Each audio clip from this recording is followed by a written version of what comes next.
so I'm going to talk a little bit about what's happening with Bridenstine and the new administration's space policy. And so I worked in Congress. I worked for a member on the space subcommittee. We represented Johnson Space Center, and so I very closely followed it. They all came to my desk. Everything from the small entrepreneurs who want to find out what's going on to the big guys. They all came to my desk. And then I sat them down with my boss and we would talk. Fun part was Buzz and a lot of other astronauts would also come to our office. So we had lots of fun conversations. Then in 2016, I was advising the Trump campaign on space policy. Parts of the recommendations I made to the campaign and the new administration in 2017 are on SaveManSpace.com. And that's Bridenstine in the middle, surrounded by the new crop of astronauts that we've got. Yes, Vice President Pence in the middle, and he's surrounded by the brand new crop of astronauts. And amongst those are the folks that are going to be going up in SpaceX and Boeing spacecraft. They'll be piloting it, they'll be going to ISS, and some of them may go on to Lot G, or cross our fingers, surface of the moon, and let's hope that it's not their kids or grandkids that'll be going to Mars, but maybe a few of them. There's some that look rather young. I think they would do fine leading the first Mars landing. Now, NASA Administrator Jim Bridenstine says one of his greatest challenges is balancing new commercial services with legacy and NASA industries. So he gets it. There's a lot of inertia, there's a lot of contracts, there's a lot of old ways of doing things, but Bridenstine is a different guy. He comes from a bit different background. He's a policy guy. But he when I deal with his office, they got it on space. He gets it on the moon, as I said in the previous presentation, because he understands that we should have dropped everything the moment we discovered water ice on the south pole of the moon and raced there and start to build our lunar base. So we've got the National Space Council. We've got new leadership at NASA. We've got upcoming increases in public-private partnerships, deregulation of commercial space. That's some of the things that the National Space Council is doing. And a greater focus on human space exploration, even if it's just Lot G and the new class of astronauts. And then also there's talk of the Space Force. I've never, the only time I've seen more sort of fun memes going around on the web from, say, besides Elon's car in space is the Space Force. And I've got one thing that somewhere in here that was done. That's one of the meetings of the National Space Council. But particularly kids are getting a little inspired.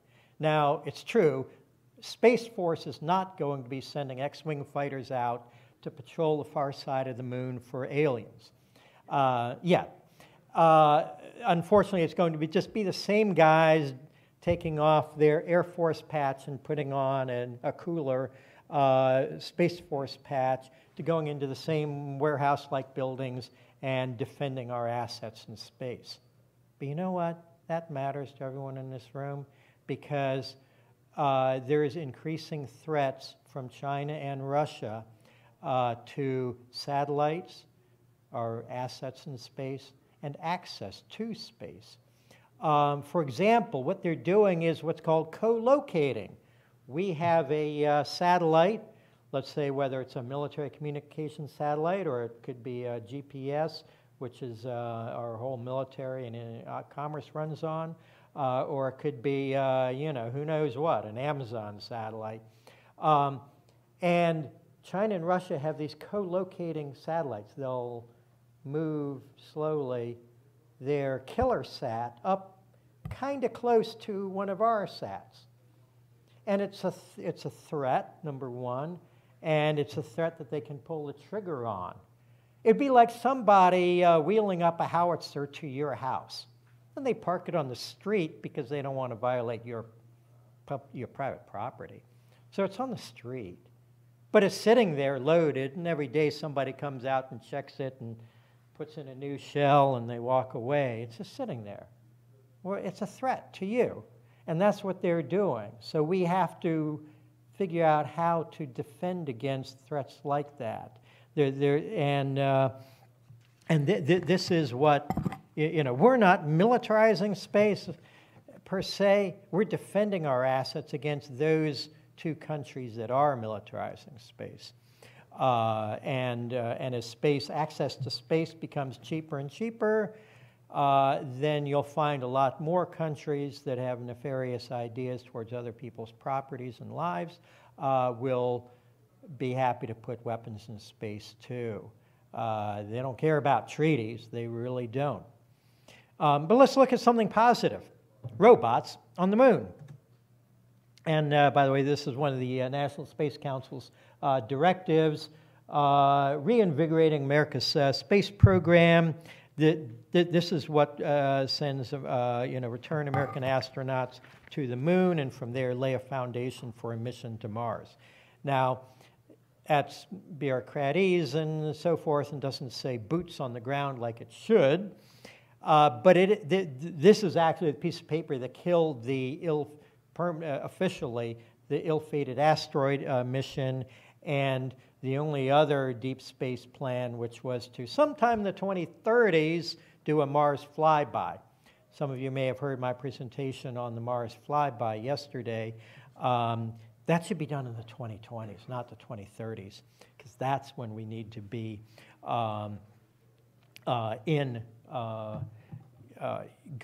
we need to be going to Mars. Boots on the ground in Mars in the 2030s. So there's a lot to do before then. We don't want to do a flyby then. We want to do it in this next decade. So there's, in spite of all our objections to LOP-G, this is still a step ahead. There were other things the National Space Council has been doing, streamlining regulations, so one-stop shopping. You don't have to get launch license, re-entry license from here, and go all over Washington D.C. Talking to bureaucrats. It'll just be one-stop shopping. So that's will make it easier for commercial space. You may have read about the debate over privatizing the space station in 2025, or cutting the cord and destroying it by letting it burn up over the Pacific Ocean. The Vice President reiterated, and there's how we could commercialize it. I could see a Nike logo or an Apple logo or something there, and then look up with your telescope at night, and would that be worth $100 million a year? I don't know.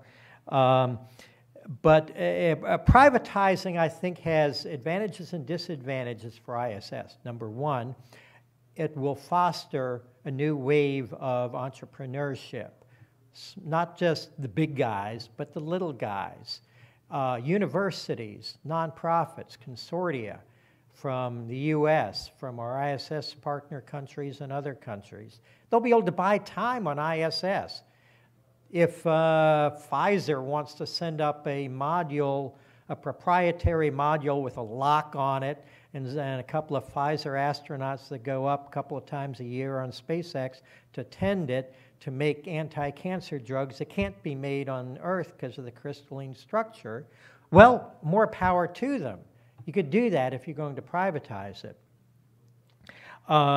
However, NASA's wanting to cut the budget in 2025, and so what that would mean is if it hasn't been successfully privatized by that time, then we would destroy our $100 billion asset. We would destroy our lab in space.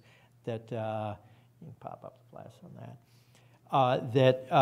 If you want, that produces so many medical discoveries. It's ISS where we've been learning things like how do you slow down bone and muscle loss when you're in space. Well, that has really important considerations for you, your mother, your grandmother, your family as they get older. How do we stop bone loss there? Well, it's accelerated, many times on orbit. Was in 6 months, I think you lose 10% or something. Even with a lot of heavy exercising. So that it's pretty intense. And you look at what Kelly did on his year in space and what he's written up. He's kind of miserable health-wise. A year does take its toll. But here's what the talk about a hard cutoff on ISS by 2025 is doing. It's scaring the hell out of our ISS partners who were assuming they were going to keep it until 2028. It's scaring the hell out of the folks who are building experiments, long-term experiments for ISS, because it's like, well, it may not be there. And even the Inspector General of NASA said, hey, we found in the 18 years it's been up there, very little interest from industry, and we found that, and there's a number of key experiments that were mapped out years ago to do on ISS that directly contribute to knowledge that NASA and medical science and a lot of other things deem of very high importance. And many of those won't be done by 2025 because we've been banked on 2028. And in reality, there's little reason ISS couldn't go well into the 2030s. Could we get 2035, 2038? Maybe longer. Maybe it'll get sold and resold, and it'll be like Deep Space Nine. There'll be guys running bars and stuff up there, and you'll take your third-hand SpaceX capsule up there, and it'll be sort of like a Motel 6. Okay, it's cheap. I got it on Airbnb. I got a berth. But that's the way something like that probably should end, rather than in the prime of its life being sent down over the Pacific Ocean. So anyway, hopefully next year or year after, things have been slipping. We'll have commercial crew going, launchers going, SpaceX and Boeing. This is really cool because they're reusing the capsules, and so you're going to, and rockets, and you're going to see a lot of other entities able to buy seats on a SpaceX. They won't. Some will go to ISS, and that'll help on the privatization. Others will just go up there. You can imagine billionaires will say, "I want to spend a couple of weeks in orbit," or you have a country that can't afford a real space program of itself, but they want to do some research. They want to offer benefits to their people, so they'll send up their astronauts.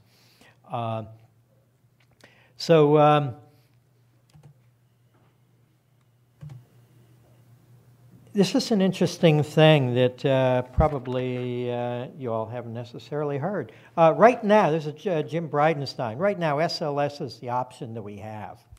We have a timeline for it, and we're moving out as fast as we can get it complete. It is, in essence, the government backbone that we're going to utilize to go further than we've ever gone before. But there's a lot of new rockets being developed that we want to be able to take advantage of. And as we move forward, we're going to have to rethink at what point do we start taking advantage of those commercial capabilities to the effect that they drive down costs, give us more capability. And what do we do with SLS? So for folks that think SLS is a bureaucratic thing that'll take forever, we got somebody now who's taking a second look at it. And if you can do that with SLS, whether they decide to keep it or not, and there are serious reasons you need 10-meter payloads, super heavy. If you're going to put a big module on the moon or off to Mars, you're going to need SLS power until whenever BFR may come online, and so forth. But we do have Falcon Heavy now, Falcon 9s, of course, before too long, new Glenn, and then a whole plethora of smaller rockets, CubeSat launchers, and so forth. So we're getting a whole range of things. So we may not need to be building as many SLSs as we might have expected. But he's saying we're not there yet, and and like scrapping it or something. But is there a horizon? Is it 10 years? I don't know what the answer is. But what we can't do, in my view, is give up government capability when we don't have an alternative. So he's saying we're going to look at it. We may need some capability, but we may not need to use this for anything. Oh, this is the thing I was telling you about the Space Force. I've seen very little negative about it. Basically it's that people are changing their patches.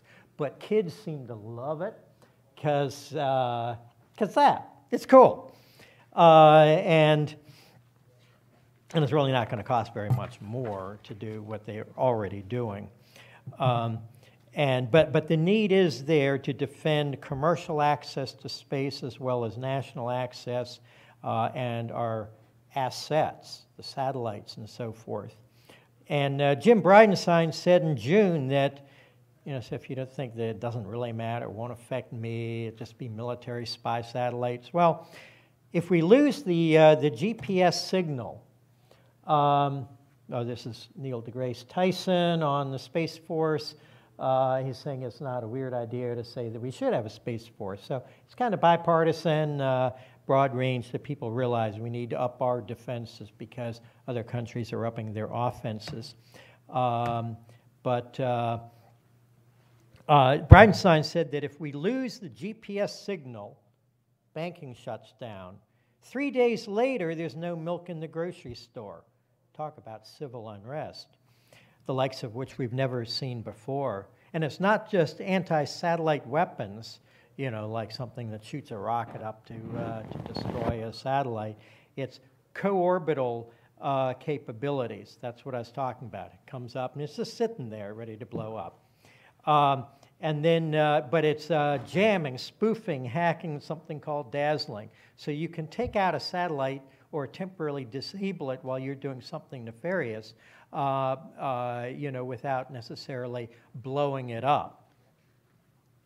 And so space defense is necessary for everything we will be doing. In closing, there is one thing that unites everyone here and everyone watching online.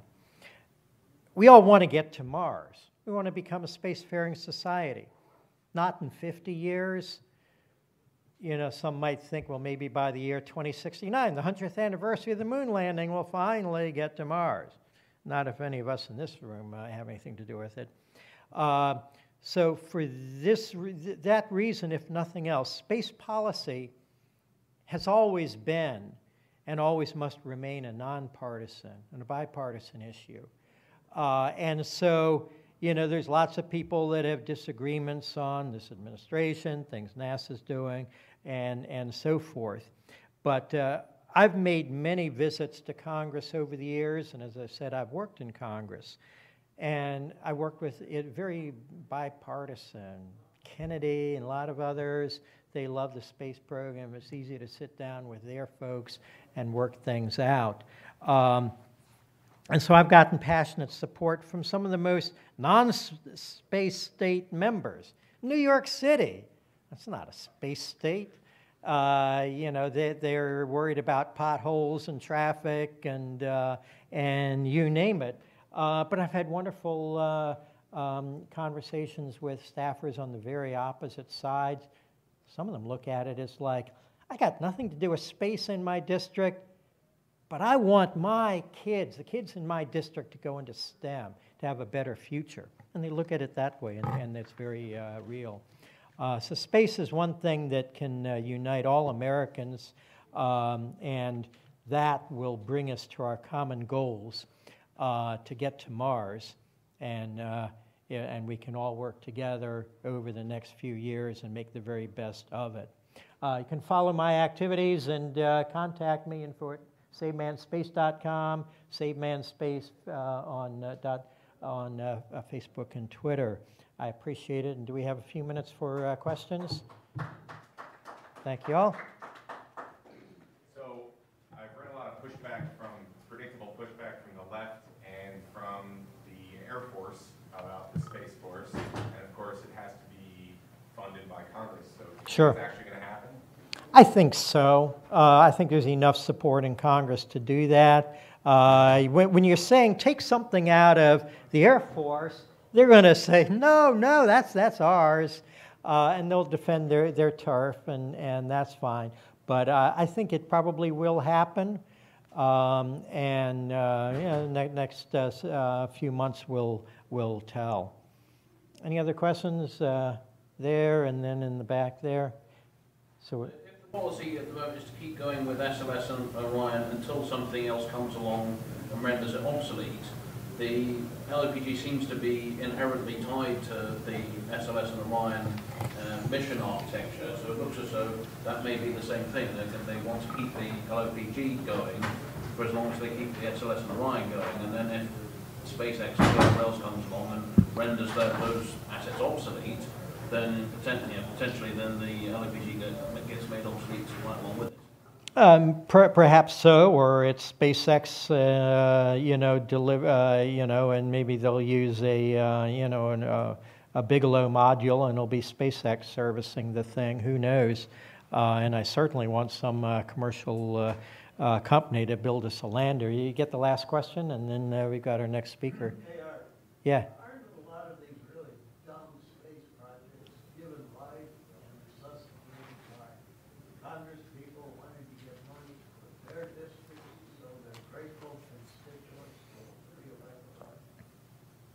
Well, there's always the parochial interests and the defender turf folks, but there's also a lot of when you've got a big company that's making stuff and they've made it reliably for umpteen years, there is a logic to continuing that.